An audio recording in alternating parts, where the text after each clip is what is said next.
Welcome to the hidden gem of Southeast Asia, Philippines, a beautiful archipelago of 7,107 islands and 3 major islands, Luzon, Visayas, and Mindanao.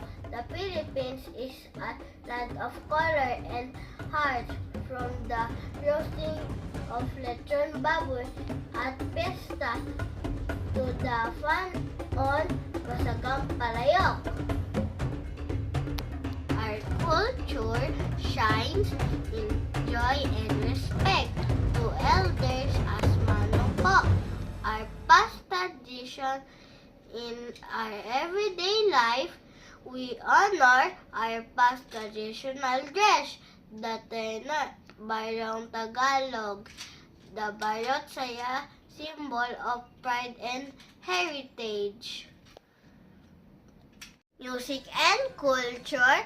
Filipino culture is about bayanihan, helping one another, lifting each other up. Spirits is a reminder, greater Filipino family. Our heritage lives in every fiesta, every song, child's smile. This is the heart of the Filipino spirit. Faith, resilience, and love carried forward together. Bye-bye!